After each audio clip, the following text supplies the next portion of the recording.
if I can sit in a chair here at Esalen and describe what's happening back in my home in Palo Alto, it shows that my awareness is able to transcend our ordinary understanding of distance. And we did experiments just like that for 2 decades. Mike decided to put some spine in Esalen by inviting physicists to the hot tubs.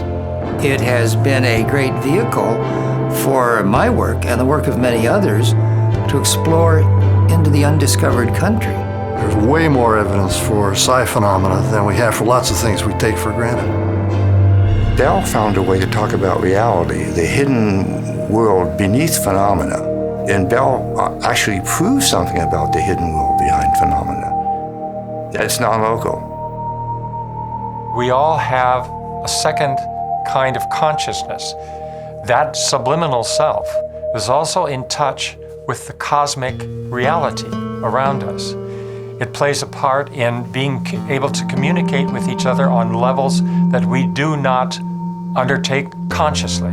Supernormal perception, supernormal cognitive abilities, supernormal kinesthetic abilities, supernormal means of communication.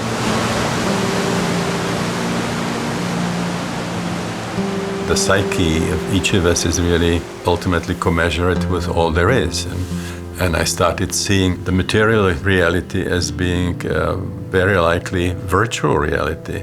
Quantum mechanics states that this universe is a kind of illusion, this solid universe. There is what Meister Eckhart called a divine ground of being underlying all reality.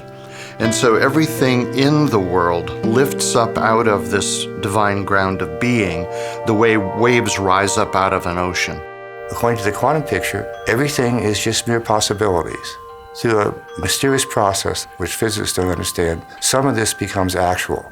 This divine ground manifests into specificity, so it's both transcendent to physical reality and immanent as physical reality. Where is the leverage that changes it into actuality? Where in the universe, this is even more fundamental than the Big Bang, where in the universe did the first actual thing occur? Out of just promise. And that would seem to be a good location for consciousness.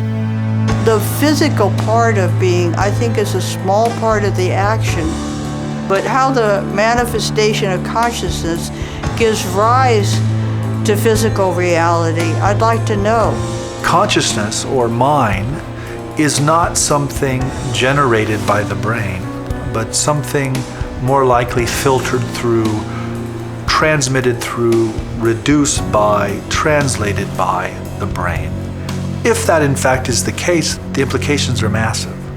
That idea could revolutionize how we think about ourselves.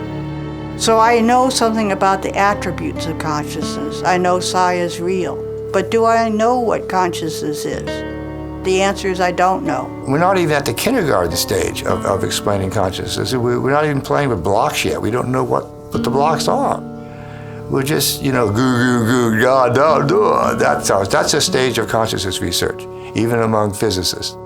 The thing that strikes me as possibly decisively different in the current situation, as opposed to those previous contractions, is that science itself is changing in ways that make it an ally and not an enemy.